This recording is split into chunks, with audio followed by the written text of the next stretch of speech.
Hi friends, good evening. Welcome to Deepak classes JNP. आज है 23 मई 2020 और आज के इस वीडियो में हम बात करेंगे परसेंटेज के पार्ट 2 वीडियो में आपके टॉपिक प्रतिशत वृद्धि तथा कमी पर आधारित प्रश्नों की। ठीक है, तो उसके लिए इस टॉपिक को पढ़ने के लिए आपको सबसे पहले दो फार्मूले को देखने होंगे। कौन से फार्मूले? वो आपके हैं कि कहता है कि परसेंट वृद्धि इज इक्वल टू वृद्धि अपान मूल मान। मूल मान को ही आप प्रारंभिक मान कह सकते हैं गुणे 100, और अगर परसेंट कमी है तो परसेंट कमी इज इक्वल टू कमी बटा मूल मान, या इसे कहते हैं प्रारंभिक मान गुणे 100।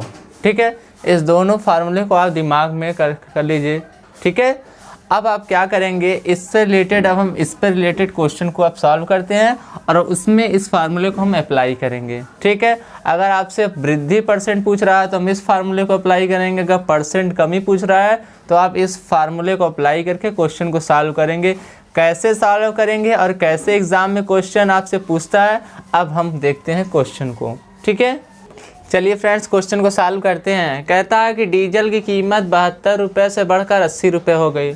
प्रारंभ में 72 रुपया था और अंत में बढ़कर कितना हो गई, 80 रुपया हो गई। तो डीजल की कीमत में प्रतिशत वृद्धि ज्ञात कीजिए। यानी डीजल की कीमत में कितने परसेंट की वृद्धि हुई, आपसे रुपए में दिया है और परसेंट में पूछ रहा है कितने परसेंट की वृद्धि हुई है। तो आप जानते हैं परसेंट वृद्धि इज इक्वल टू होता है वृद्धि अपान मूल मान गुणित 100। तो परसेंट वृद्धि निकालने के लिए पहले तो आपको वृद्धि की ज़रूरत पड़ेगी। ठीक है, तो वृद्धि निकालने के लिए आप क्या करेंगे, यानी कितने रुपए की वृद्धि हुई, तो आप वृद्धि निकालने के लिए क्या करेंगे कि अंतिम मूल्य में से आप प्रारंभिक मूल्य को घटा दीजिए। आपको पता चल जाएगा कितने रुपए की वृद्धि हुई। तो अंतिम मूल्य आपका 80 रुपये है और प्रारंभिक मूल्य आपका 72 रुपये है, यानी 8 रुपये क्या हो जाएगा, वृद्धि। यानी 8 रुपये डीजल के दाम में 8 रुपये की वृद्धि हुई। ठीक है, अब हम परसेंट वृद्धि निकाल लेंगे। तो आप कहेंगे कि परसेंट वृद्धि इज इक्वल टू क्या होता है, वृद्धि। तो वृद्धि कितने को ही है, 8 रुपये की। मूल मान यानी प्रारंभिक मान मैंने पहले ही बताया है। तो आपका प्रारंभिक मान कितना है, 72 रुपये। तो 72 मल्टीप्लाई 100। ठीक है, 8 एकन्नम 8, 8 नवैया 72, ये हो जाएगा 100/9। कितना हो जाएगा, 100/9। ठीक है, अब आप इससे भाग देंगे 100 में 9 का, तो आपका आएगा 11 सही 1/9%। यानी 11 सही 1/9% की डीजल के दाम में वृद्धि होगी। ठीक है, ये वैल्यू कहाँ से आई, आप कहेंगे 100 में आप 9 का भाग देंगे तो कहेंगे 9 एकन्नम 9, बचेगा 1, फिर 0 उतारेंगे, फिर कहेंगे 9 एकन्नम 9। ठीक, तो ये 11 सही 1/9, ये वैल्यू यहाँ से आई है। ठीक है, एक क्वेश्चन और लेते हैं तो आपका कॉन्सेप्ट और सही होगा। नेक्स्ट है आपका क्वेश्चन कि चाय की कीमत 500 रुपये से घटकर 450 रुपये हो गई। चाय की कीमत में प्रतिशत कमी बताइए। प्रारंभ में 500 रुपये थी, चाय की कीमत घटी 450 रुपये हो गई। तो जाहिर सी बात है जब घटी है तो जाहिर सी बात है कमी होगी। तो वही आपसे चाय की कीमत में प्रतिशत कमी पूछ रहा है। ठीक है, पैसे में दिया है, परसेंटेज में पूछ रहा है। तो आप प्रतिशत कमी भी बराबर जानते हैं कमी अपान मूल मान, जिसे प्रारंभिक मान भी कहते हैं, गुणे 100। तो प्रतिशत कमी निकालने के लिए पहले हम कमी निकाल लें। तो आप कहेंगे कमी जो होगी वो क्या होगी, अंतिम मान माइनस मूल प्रारंभिक मान। तो अंतिम मान कमी क्या होगा, कमी होगा प्रारंभिक मूल्य माइनस अंतिम मूल्य। ठीक है, और वृद्धि बराबर होता है अंतिम मूल्य माइनस प्रारंभिक मूल्य, ये आपको याद रहना चाहिए। तो प्रारंभिक मूल्य आपका 500 रुपये है और अंतिम मूल्य आपका 450 रुपये है, तो ये आ जाएगा 50 रुपये। यानी चाय की कीमत में 50 रुपये की क्या हुई है, कमी हुई है। तो आप कमी प्रतिशत निकालेंगे तो कमी प्रतिशत बराबर क्या होता है, कमी। तो कमी कितनी की हुई है आपकी, 50 रुपये की, बटा मूल मान या प्रारंभिक मान। मूल मान या प्रारंभिक मान कितना है आपका, 500 रुपये, 450 रुपया। प्रारंभिक या मूल मान आपका कितना है, 500 रुपया है, गुणे 100।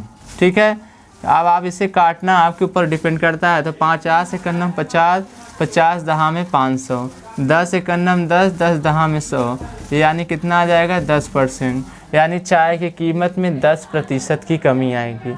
ठीक है, ये आपका रहा ये क्वेश्चन। ठीक है, नेक्स्ट है आपका क्वेश्चन कि चावल की कीमत 70 रुपया पर केजी से घटकर 60 रुपये पर केजी हो गया, तो बताइए चावल के मूल्य में कितने प्रतिशत की कमी हुई। प्रारंभ में जो चावल की कीमत थी वो 70 रुपये पर केजी था और बाद में यह घटकर 60 रुपये हो गया। तो आपको प्रतिशत कमी बताना है। जाहिर सी बात है कि जब कीमत में कमी हो रही तो कमी प्रतिशत ही पूछेगा। चलिए, तो कमी प्रतिशत निकालने के लिए पहले आपको कमी की ज़रूरत पड़ेगी। तो कमी बराबर होता है, आपका क्या होता है, प्रारंभिक मूल्य माइनस अंतिम मूल्य। ठीक है। अब वृद्धि बराबर क्या होता है, अंतिम मूल्य माइनस प्रारंभिक मूल्य। तो प्रारंभिक मूल्य आपका कितना है, 70 रुपया पर केजी और अंतिम मूल्य है 60 रुपया पर केजी। तो 70 में से 60 घटाएंगे, आपका आएगा 10 रुपया पर केजी। यानी चावल के मूल्य में 10 रुपया पर केजी की कमी हुई। लेकिन आपसे कमी न पूछकर आपसे कमी प्रतिशत पूछ रहा है, तो आप कहेंगे कमी प्रतिशत इज इक्वल टू कमी कितना हुई है, 10 रुपये पर केजी की बटा मूल मान या प्रारंभिक मान। मूल मान या प्रारंभिक मान कितना आपका 70 गुणे 100 से गुणा कर दीजिए। तो आप कहेंगे 10 एकन्नम 10, 10 सत्ते 70, ये हो जाएगा 100/7 और 100/7 में आप 7 से 100 में भाग देंगे तो आपका आएगा 14/2/7%। यानी चावल के मूल्य में 14/2/7% की कमी हो जाएगी। ठीक है। ये रहे आपके प्रतिशत वृद्धि तथा कमी पर आधारित प्रश्न के टाइप फर्स्ट की चर्चा। ठीक है। अब हम प्रतिशत वृद्धि तथा कमी पर आधारित प्रश्नों के टाइप सेकंड की चर्चा करेंगे। ठीक है। तो चलिए उस प्रश्न को भी देखते हैं। उसके पहले आप क्या करेंगे कि इन दोनों फार्मूले को अपने दिमाग में बैठा लीजिए कि प्रतिशत वृद्धि इज इक्वल टू वृद्धि अपान मूल मान या प्रारंभिक मान गुणे 100 और प्रतिशत कमी बराबर कमी अपान प्रारंभिक मान या तो मूल मान गुणे 100। अगर ये दोनों फार्मूले आपको याद हैं और इस टाइप के क्वेश्चन आपके एग्ज़ाम में पूछता है तो आप बड़े ही आसानी से उसको सॉल्व कर लेंगे। ठीक है। चलिए अब हम टाइप सेकंड की बात करते हैं। ठीक है। टाइप सेकंड आपका क्या है, टाइप सेकंड में ही प्रतिशत कमी तथा वृद्धि पर आधारित प्रश्न कैसे पूछता है उसके पहले आप फार्मूले देखिए कि परसेंट वृद्धि is equal to R upon 100 minus R multiple 100 और प्रतिशत कमी is equal to R upon 100 plus R multiple 100। अब आप कहेंगे कि R का क्या मतलब है, तो R का मतलब यही है फार्मूले में कि प्रतिशत वृद्धि और कमी। अगर वृद्धि हो रही है तब भी R की जगह जितने प्रतिशत की वृद्धि कमी हो रही वही रखेंगे। ठीक है। कैसे रखेंगे हम आइए देखते हैं क्वेश्चन से। क्वेश्चन कह रहा है कि A की आय B की आय से 20% अधिक है। पहले इस क्वेश्चन को बेसिक से सॉल्व करते हैं। क्या करेंगे कि A की आय B की आय से 20% अधिक है। हम कहें ये A है और ये आपका क्या है, B है। कहता है A की आय B की आय से 20% अधिक है। अगर हम कहें B की आय 100% है तो A की आय B की आय से 20% अधिक है, तो A की आय कितनी होगी, 120%, क्योंकि A की आय B की आय से 20% अधिक है। ठीक है। अब हम क्या करेंगे, दोनों का कंपैरिजन कर लेंगे तो कितना आएगा, 20% का अंतर। तो हम कहेंगे कि परसेंट जो कमी होगी, परसेंट कमी वो आपका होगा कमी बटा, अब देखिए जिससे तुलना की जाए उससे भाग दे देंगे कि आय से कितना प्रतिशत कम है। तो A की आय से पूछ रहा ना, यानी A की आय से तुलना कर रहा है तो हमेशा तुलना करने वाले से नीचे हम भाग दे देंगे। और प्रतिशत में पूछा है तो प्रतिशत में बदलने के लिए 100 से मल्टीप्लाई। आप कहेंगे 20 एकन्नम 20, 20 छक्का 120, तो ये आप कहेंगे 100/6 और 100/6 का मतलब हो गया 6 एकन्नम 6, 6 के 36, 4/6 हो जाएगा आपका। यही होगा ना, 16 छक्का 96 4, 100/6, यानी 16 सही 4/6% की आपकी क्या हो जाएगी, कमी हो जाएगी। यानी B की आय A की आय से कितना प्रतिशत कम है, 16 सही 4/6% की। ठीक है। अच्छा, इसको फार्मूले से यानी इससे सॉल्व करेंगे डायरेक्टली, तो आप कहेंगे प्रतिशत कमी पूछ रहा है तो प्रतिशत कमी इज इक्वल टू, ठीक है, क्या कहेंगे, R है तो R मतलब परसेंट वृद्धि या कमी, तो परसेंट वृद्धि कितनी है, 20 है, बटा कमी 100 प्लस R यानी 100 प्लस R का क्या मतलब है, 20 गुणे 100। ठीक है। तो कहेंगे 20/120 गुणे 100, आप काटेंगे तो 20 छक्का 120 यानी 100/6, और 100/6 की वैल्यू हमने निकाला 16 सही 4/6%। चाहे आप ऐसे सॉल्व करिए चाहे ऐसे सॉल्व करिए, आंसर वही आएगा। ठीक है। आई बात समझ में। एक क्वेश्चन लेकर और इसको क्लियर करते हैं। चलिए देखते हैं एक क्वेश्चन और कि ए की आय बी की आय से 20% कम है तो बी की आय ए की आय से कितना प्रतिशत अधिक है। ठीक है, चलिए पहले हम सॉल्व करते हैं। हम कहें कि ये ए की आय हो गई है बी की आय। क्वेश्चन के अकॉर्डिंग कहता है बी की आय जो है 20% कम है किसकी आय से, ए की आय से। ठीक है, तो ए की आय बी की आय से 20% कम है, यानी अगर हम कहें बी की आय 100% है तो ए की आय बी की आय से 20% कम है, यानी ए की आय अगर 100 है तो इसकी कितनी हो जाएगी आय, 80%, क्योंकि ए की आय बी की आय से 20% कम है। ठीक है, दोनों का डिफरेंस निकालेंगे तो आप कहेंगे 20%। तो प्रतिशत कमी बराबर प्रतिशत वृद्धि बराबर आपका हो जाएगा, क्या हो जाएगा, वृद्धि कितनी की हुई है, 20 बटा, अब हमने कहा है कि जिससे आपकी तुलना की जाए उससे भाग दे देंगे, तो तुलना किससे की जा रही है, ए की आय से, यानी तुलना ए की आय से की जा रही है तो ए की आय कितना है 80। अब प्रतिशत निकालना है 100 से मल्टीप्लाई, 20 एकन्नम 20, 20 चौका 100 और 4 एकन्नम 4, 4 25 में 100, ये आपका हो जाएगा 25%, यानी बी की आय ए की आय से 25% अधिक है। ठीक है, फार्मूले से सॉल्व करते हैं। तो फार्मूले से आपका परसेंट वृद्धि आपका पूछ रहा है, तो परसेंट वृद्धि बराबर होता है आर की वैल्यू कितनी है आपकी 20 बटा 100 माइनस आर, यानी 100 माइनस 20 गुणे 100, तो आप कहेंगे 20 बटा 80 गुणे 100, 20 एकन्नम 20, 20 चौका 100, 80, 4 एकन्नम 4, 4 25 में 100, ये आपका हो गया 25%, यानी बी की आय ए की आय से 25% अधिक है। चाहे आप इससे सॉल्व करिए चाहे इससे सॉल्व करिए, आंसर उतना ही आना है। ठीक है, कॉन्सेप्ट क्लियर हुआ। एक क्वेश्चन और देखते हैं। चलिए देखते हैं क्वेश्चन। कह रहा है कि पेट्रोल की कीमत 25% की दर से बढ़ जाती है तो पेट्रोल पर खर्च ना बढ़े, इसके लिए यात्रा में कितने प्रतिशत की कटौती करनी पड़ेगी। यानी कि आपकी पेट्रोल की कीमत जो थी 25% बढ़ गया। अब कहता है कि हम पेट्रोल का जो यात्रा, यानी हमें अगर 100 किलोमीटर जाना है तो हम इस यात्रा को कितने % कम कर दें कि हमारा जो पेट्रोल का दाम बढ़ा है उतने ही रुपए में एडजस्ट हो जाए। यानी कहने का मतलब हमारा जो बजट था वो 1000 रुपये का था और हमें जाना था 100 किलोमीटर।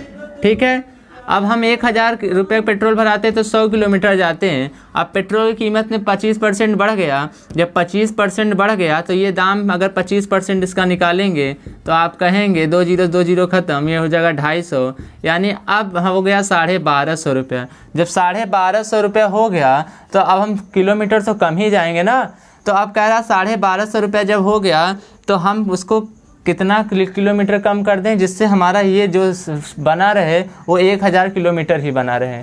ठीक है, तो क्या करेंगे, जो यात्रा हमें कम करनी पड़ेगी हम कहेंगे प्रतिशत कटौती का मतलब होता है कमी, तो कटौती का मतलब क्या होगा, कमी। तो परसेंट कमी आर की वैल्यू कितना है 25% अपान 100 प्लस आर का मतलब 25 गुणे 100, तो आप कहेंगे कि 25 बटा 125 गुणे 100, तो 25 एकन्नम 25, 25 50 में 125, 5 एकन्नम 5, 5 20 में 100, यानी 20%। ठीक है, यानी हमें यात्रा में कितने प्रतिशत की कमी करनी पड़ेगी, 20%। यानी अगर हमें 100 किलोमीटर जाना है और हम 80 किलोमीटर जाएंगे तो जो रेट बढ़ा है पेट्रोल का उससे हमको कोई फ़र्क नहीं पड़ने वाला है। अगर हम यात्रा में कटौती नहीं करेंगे, 100 किलोमीटर अगर हमारी यात्रा का टारगेट है और 25% पेट्रोल बढ़ गया तो हमें 1250 रुपये देना ही होगा, अगर 1000 रुपये आपका बजट है तब। हमने समझाया। ठीक है, अगर आपको 1000 रुपये में ही आपको पेट्रोल भरवाना है तब आपको अपने किलोमीटर को 20 किलोमीटर कम करना होगा, यानी तब आप 1000 रुपये में 80 किलोमीटर ही जाएंगे, न कि 100 किलोमीटर। ठीक है, तो ये रहा आपका ये क्वेश्चन। ठीक है, एक क्वेश्चन और लेते हैं। कहता है आपसे क्वेश्चन कि किसी आयत की लंबाई में 60% की वृद्धि की जाती है, उसकी चौड़ाई में कितने प्रतिशत घटाया जाए जिससे उसके क्षेत्रफल समान रहे। ठीक है, तो यानी घटाया जाए, यानी आपसे प्रतिशत कमी पूछ रहा है तो आप कहेंगे प्रतिशत कमी इज इक्वल टू आर मतलब 60 बटा 100 प्लस आर, यानी 100 प्लस 60 गुणे 100, तो आप कहेंगे 60 बटा 160 गुणे 100, तो आप कहेंगे कि 20 तिहाई 60 और 20 अट्ठे आपका हो जाएगा 160, और ये हो जाएगा 4 दूनी 8 और ये हो जाएगा 4 25 में आपका 100, तो आप कहेंगे 25 तिहाई 75 बटा 2 और 75 बटा 2 का मतलब 37.5%। ठीक है, यानी 37.5% अगर आप चौड़ाई को घटाएंगे तो उसके क्षेत्रफल पर कोई प्रभाव नहीं पड़ेगा। ठीक है, तो ये रहे आज के प्रतिशत वृद्धि तथा कमी पर आधारित प्रश्न की चर्चा टाइप फर्स्ट और टाइप सेकंड में हमने किया। अब आप इसको क्या करेंगे, प्रैक्टिस कर लीजिएगा। उसके बाद 1 से 2 बार कॉपी पेन उठाकर प्रैक्टिस करिएगा रफ पे, जिससे आपका ये जो टॉपिक हो क्लियर हो जाए। नेक्स्ट वीडियो में एक नए टॉपिक के साथ परसेंटेज में एक नए टॉपिक के लिए मैं आपके सामने आऊँगा। तब तक आप क्या करिएगा, इसकी प्रैक्टिस को अच्छे से करिएगा और आप इस वीडियो को दोस्तों शेयर ज़रूर कर दिया करिए, क्योंकि वीडियो को बनाने में मेहनत बहुत मिलती है और आप शेयर करते हैं तो मुझे फीडबैक मिलती है। ठीक है, तो कल फिर मिलते हैं नए वीडियो में नए टॉपिक के साथ। तब तक के लिए जय हिंद, जय भारत, नमस्कार।